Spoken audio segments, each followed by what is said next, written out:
Did you know Katy Perry will be going into space soon? Katy and 5 other women will be the first all-female space crew in 60 years. I'm going to space on a rocket in a capsule called Tortoise. And my mom calls me Tortoise. I wonder if all of them were they, you think they were like prepared to die? No. Katy Perry was prepared to die. Yeah, That's why she in brought her the eyes, something's off. She looked like a soldier. Okay, I'm gonna show you the capsule that we have been training in for the last few days. Command engine start. Lift off.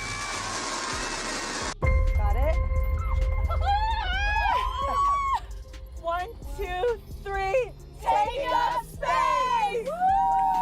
In the race to become astronauts, celebrities are lining up for quick trips to the edge of our atmosphere.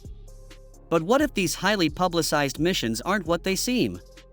Gayle King and an all-female crew recently claimed to journey into space aboard Jeff Bezos' Blue Origin rocket, yet compelling evidence suggests we might be witnessing an elaborate publicity stunt. The clean spacecraft, suspicious door mechanics, and defensive interviews have sparked serious questions about what really happened. I can't even believe what I saw. When somebody calls this a ride, this was not a ride. This was a bona fide friggin' flight. It's oddly quiet when you get up there. It's really quiet and peaceful. And you look down at the planet and you think, that's where we came from? To me, it's such a reminder about how we need to do better, be better. And if everybody could experience that peace that we had up there, I have no regrets about doing it. Just hours after supposedly returning from space, Gayle King appeared unusually agitated when addressing critics. They call it a ride, which I find very irritating because they never say men went for a ride, King complained. But her argument immediately backfired when viewers pointed out she literally rode in a remotely operated rocket shaped like a giant fluss, controlled entirely from the ground. King wasn't piloting anything or conducting experiments, she was a passenger. Her insistence that the people who say that weren't there only highlighted how exclusive the event was, attended only by Hollywood celebrities like the Kardashians and Katy Perry. For someone demanding to be taken seriously as a space pioneer, the dramatic post-landing Earth-kissing ceremony didn't help her case.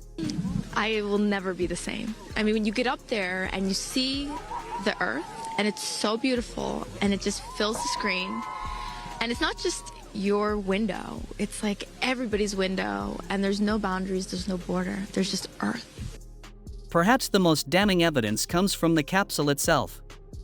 Anyone familiar with basic physics knows what happens when a spacecraft re-enters Earth's atmosphere. Intense friction creates temperatures hot enough to turn the exterior into a charred, burnt surface. SpaceX's Dragon capsule demonstrates this perfectly, returning from orbit looking like an oversized burnt marshmallow. Yet Blue Origin's capsule appeared pristine. Not a single burn mark. No charring whatsoever. This glaring inconsistency has caused thousands online to question the entire mission. How could a capsule supposedly returning from space look factory fresh? The scientific impossibility is difficult to ignore. According to the Federal Aviation Administration's official rules, none of the women aboard Blue Origin qualify as astronauts. The FAA guidelines clearly state that to earn astronaut wings, passengers must actually perform actions essential to public safety or contribute to human spaceflight safety. The Blue Origin capsule flies autonomously from launch until landing, meaning passengers are merely along for the ride. Their primary activities? Taking selfies and floating weightlessly for a few minutes while holding flowers. By legal definition, they're space tourists, not astronauts, regardless of how irritating King finds that distinction.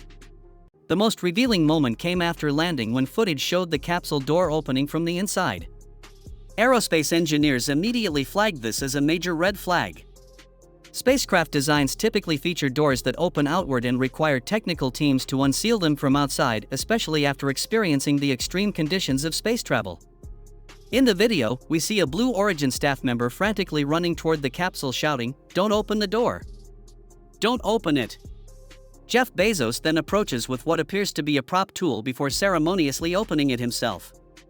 This bizarre sequence raises serious questions. If this was a real spacecraft that had just returned from space, how could passengers simply open the door from inside? If the door opens inward, wouldn't the pressure differential make this impossible? More concerningly, if they could open it so easily after landing, what prevented someone from accidentally opening it during flight? As one aerospace expert noted, pretty sure pressurized doors don't open inwards.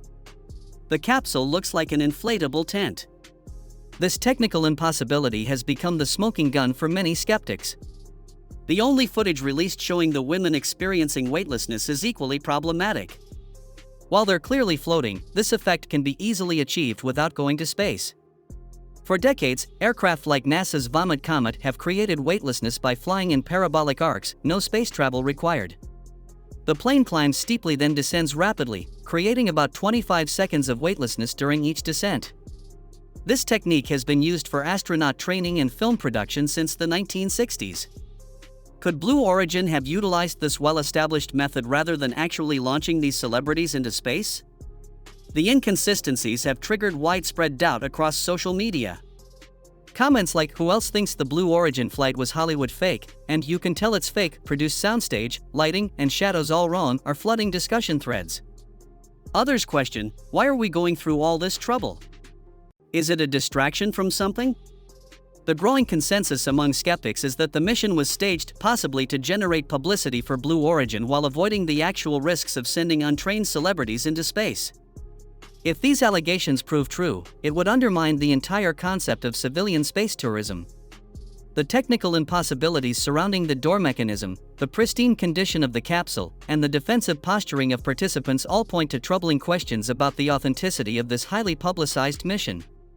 As private space companies compete for headlines and celebrity customers, we must ask ourselves, are we witnessing the dawn of a new era in human space exploration, or just an expensive illusion designed to generate publicity? The evidence surrounding Gayle King's space journey suggests we should approach these celebrity astronaut claims with healthy skepticism. For now, one thing remains certain: according to the FAA, Gayle King is definitely not an astronaut. And that pristine capsule door still needs explaining.